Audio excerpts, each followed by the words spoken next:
Hello everyone, welcome back on साया Sarang classes. Students, अगर आपने अभी तक चैनल को सब्सक्राइब नहीं किया है तो प्लीज़ सब्सक्राइब कर ले और साथ ही साथ बेल आइकन को दबा ले ताकि आने वाली क्लासेज की नोटिफिकेशन आपको मिलती रहे। करते हैं आज की क्लास स्टार्ट हमारी।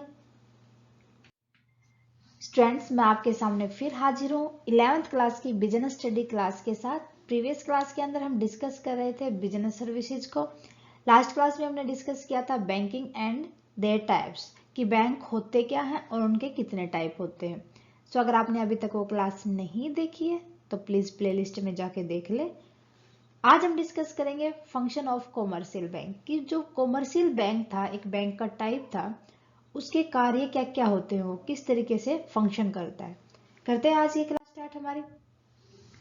प्रीवियस क्लास के अंदर हमने बैंकिंग को कर लिया था, सो आज हम करेंगे बैंकिंग के अंदर ही है, ये बैंकिंग का ही पार्ट, कॉमर्शियल बैंक्स के functions.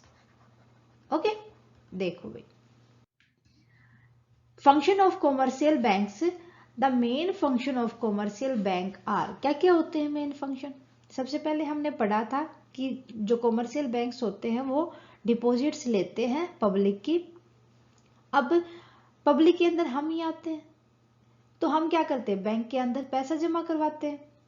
Okay, so first function हो जाएगा कलेक्शन ऑफ डिपॉजिट्स, डिपॉजिट को कलेक्ट करता है। Commercial bank is that they accept deposit from their client, कि जो कॉमर्शियल बैंक्स होते हैं वो अपने क्लाइंट से जो डिपॉजिट पैसा जमा करवाते हैं उसको एक्सेप्ट करते हैं। The common type of deposit accepted by the bank. अब ये जो डिपॉजिट जमा होती हैं वे फर्दर 4 टाइप में हो सकती है। First, saving account. Saving account होता है हमारा रिकरिंग नेचर का, मीन्स जैसे हमारी जो थोड़ी बहुत सेविंग होती है हम जाते हैं बैंक के अंदर जमा करवा देते हैं। करंट अकाउंट होता है, ये मेनली बिजनेस के लिए होते हैं, मतलब इनमें जो डेली की कोई भी डिपॉजिट्स वगैरह रिकरिंग नेचर में नहीं हो सकती। ओके, अब बात आती है रिकरिंग डिपॉजिट की। रिकरिंग डिपॉजिट के अंदर हम क्या करते हैं कि एक मेनली डिसाइड कर लेते हैं कि हर मंथ हम इतने 5000 जमा करवाएंगे, या हो सकता है कि किसी महीने ये हो जाए कि 7000 जमा करवाए जाए। कि जो रिकरिंग नेचर का मतलब क्या होता है, कंटिन्यूसली हम उसके अंदर पैसा जमा करवाते रहे, कंटिन्यूटी होती है इसके अंदर। फिक्स्ड टर्म डिपॉजिट, ये 1 साल के लिए फिक्स डिपॉजिट करवा दिए जाते हैं। हो सकता है कि ये 6 मंथ के लिए भी हो सकता है। तो फिक्स डिपॉजिट में एक बार में ही कुछ टाइम के लिए पैसा जमा करवा दिया जाता है।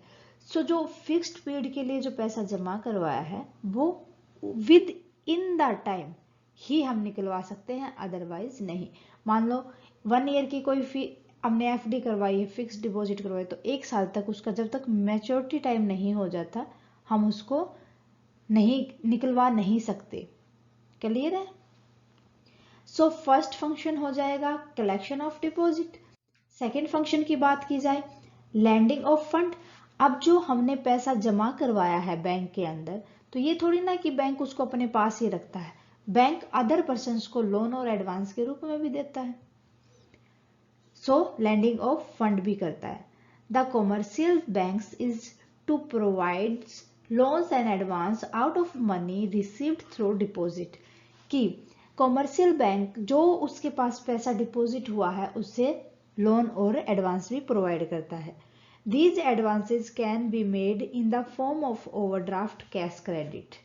कि फॉर्म किस फॉर्म में हो सकते हैं, ओवरड्राफ्ट में, कैश में और क्रेडिट में, तीनों में। क्लियर है। सो थर्ड फंक्शन की बात की जाए तो चेक फैसिलिटी भी प्रोवाइड करके चलता है। मान लो कि हम किसी को ना कैश ना देके उसके रिगार्डिंग, उसकी पेमेंट के रिगार्डिंग जितने की पेमेंट है उस कस्टमर के लिए, तो वो क्या करेगा, एक चेक बना के दे देंगे उसको, कैश ना देके चेक बना के दे देंगे। अब उस चेक को वो अदर बैंक के अंदर भी यूज कर सकता है। ठीक है। The bank collect the cheques for their customer drawn on other bank. अब जो चेक होते हैं, जैसे पीएनबी ने चेक बनाया, वो एसबीआई के अंदर भी जमा हो सकता है। ठीक है। तो one bank to another bank भी चेक को डिपॉजिट करवाया जा सकता है, ये चेक फैसिलिटी के अंदर आता है। To collect cheques bank have clear houses. Clearing houses means जब चेक को कलेक्ट कर लेते हैं, उसकी जो मनी कैश कंसिडर हो जाता है, कैश कंसिडर की जरूरत नहीं होती, वो पैसा बैंक के अंदर जाता है पहले, सो वो हाउसिंग को क्लियर कर सकता है। Okay. Fourth, agency functions. Agency functions means यहाँ पर प्रोवाइड की जाती है, मान लो कि किसी भी क्लाइंट को इंश्योरेंस वगैरह की जरूरत होती है, अब ये होता है अदर क्लाइंट के बिहाफ में, जो इंश्योरेंस पे किया जाता है बैंक के द्वारा, वो अदर, अगर कोई भी कस्टमर है या अदर क्लाइंट है उसके बिहाफ में। मानो देखो एग्जांपल देखो, आपने कार के लिए लोन लिया है, ठीक है, या कार लोन पे ली है हमने SBI बैंक से।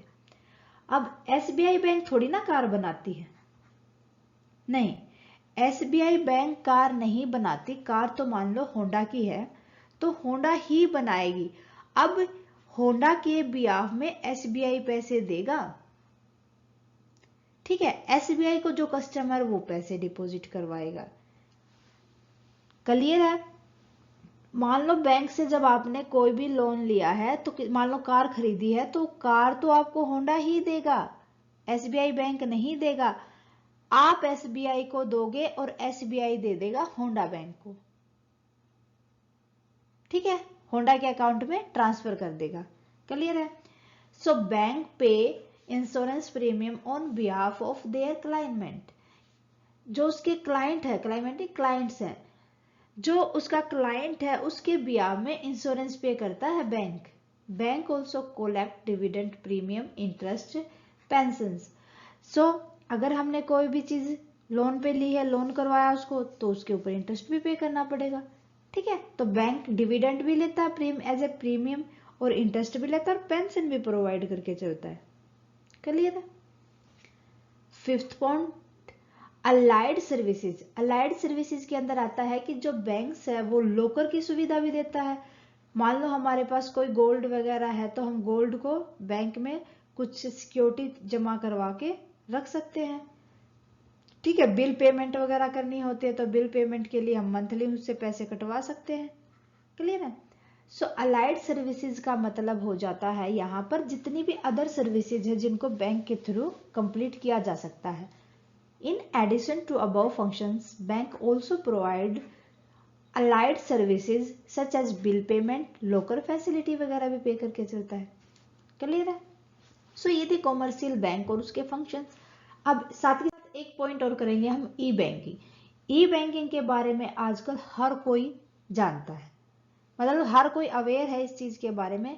कोई ऐसा बंदा नहीं होगा, कोई भी ऐसा स्टूडेंट नहीं होगा जिसको ये ना पता हो ई बैंकिंग होता क्या, और उन्होंने डेली रूटीन के अंदर ना देखा। ई बैंकिंग का सबसे अच्छा एग्जाम्पल है, आजकल देखो हम पैसा एक 1% टू अनदर % अपने घर से फोन से पे कर देते हैं, है ना। तो बैंक जाने की नीड नहीं है, ATM यूज करते हैं, बैंक जाने की नीड नहीं है, कहीं से भी किसी भी ATM से पैसे निकलवा सकते हैं, इवन पैसे जमा भी करवा सकते हैं। और जो इंटरनेट बैंकिंग का मतलब यहाँ पर ये है, किसी भी इंटरनेट कनेक्टिविटी के साथ या किसी PC को यूज करके या ब्राउजर को यूज करके बैंक की वेबसाइट को परफॉर्म करना, बैंक की सर्विसेज लेना। मान लो ई बैंकिंग के अंदर आप देखो, पैसे हम जमा करवा सकते हैं अपने फोन से और हमारे फोन के ऊपर आ भी सकते हैं, जैसे गूगल पे हो गया, ठीक है, गूगल पे है, फोन पे है, और हर एक बैंक की अपनी खुद भी साइट है जिसके थ्रू हम पैसे का लेन देन कर सकते हैं। इवन आजकल तो व्हाट्सएप वगैरह भी पैसे ट्रांसफर और एक्सेप्ट करने लगे हैं। ये सारे के सारे आते हैं ई बैंकिंग के अंदर। क्लियर है? So internet banking means any user with a PC and a browser can get connected to the bank website to perform any of the virtual banking functions and available of any of the bank services। कि हम internet banking का मतलब ये है कि कोई भी user अपने PC या ब्राउजर को यूज करते हुए बैंक वेबसाइट से कनेक्ट हो सकता है और जितने भी वर्चुअल बैंकिंग फंक्शन होते हैं उनको परफॉर्म कर सकता है और बैंकिंग सर्विसेज ले सकता है। ओके, बेनिफिट क्या क्या हो जाएंगे? बेनिफिट हो जाएंगे हमारे पास 24/7 हावर्स ये अवेलेबल होता है। हमें ये नहीं देखना कि हमें 10 to 5 ही बैंक जाना है, नहीं, किसी भी टाइम आप बैंक की सर्विसेज ले सकते हो। ठीक है। Customer can make some of the permit transaction from office और हाउस। अब देखो, जो कस्टमर है वो अपने घर से भी ट्रांजेक्शन कर सकता है और अपने ऑफिस से भी। क्लियर है। Third, greater customer satisfaction by offered unlimited access of the to the bank. कि कस्टमर सेटिस्फेक्शन यहाँ पर किस तरीके से कह रहा है कि हम कस्टमर सेटिस्फेक्शन तो मिलेगा ना, हम अपने घर पे ही रह के हमें पूरी फैसिलिटी मिलती है। बाई चांस अगर कोई भी मिसअंडरस्टैंडिंग हो जाती है ट्रांजेक्शन के टाइम पे तो कस्टमर हेल्प मिलती है हमें। ठीक है। इसके अंदर आ जाता है कि the bank also stand to gain by banking. By banking का मतलब यहाँ पर ये है कि हम जो बैंक के अंदर हमें जाने की नीड नहीं होती, इवन हम अपने घर से ही बैंकिंग कर लेते हैं। ठीक है। E banking provide competitive advantages to the bank. अब कंपटीशन तो बढ़ेगा भाई ई बैंकिंग की वजह से। E banking provide unlimited network to the bank. कि unlimited network to bank means जो बैंक है उसके चारों तरफ, अब देखो हर कोई फोन से ही काम करेगा तो थोड़ा सा बैंक के अंदर भी रिलैक्स मिलेगा उनको। जो एम्प्लॉइज है वो नेटवर्किंग के थ्रू ही अपना काम इजीली कर पाएंगे। ओके, सो ये था स्टूडेंट्स हमारा कस्टमर कॉमर्शियल बैंक की फंक्शंस एंड ई बैंकिंग। उम्मीद है कि आपको अच्छे से समझ आया होगा। स्टूडेंट्स आज के लिए बस इतना ही। नेक्स्ट क्लास के अंदर हम डिस्कस करेंगे इंश्योरेंस। सो प्लीज आने वाली क्लास को मिस ना करें और साथ के साथ इस क्लास को अच्छे से क्लियर करें। Thank you students. आप हमें कमेंट करके बता सकते हैं आपको क्लासेस कैसी लगी, और साथ के साथ अगर क्लासेस अच्छी लगी तो प्लीज अदर स्टूडेंट्स के साथ ज़्यादा से ज़्यादा शेयर करें और चैनल को सब्सक्राइब कर ले अगर आपने अभी तक नहीं किया है। क्लासेस अच्छी लगे तो प्लीज़ लाइक करें। थैंक यू स्टूडेंट्स, मिलते हैं नेक्स्ट क्लास में।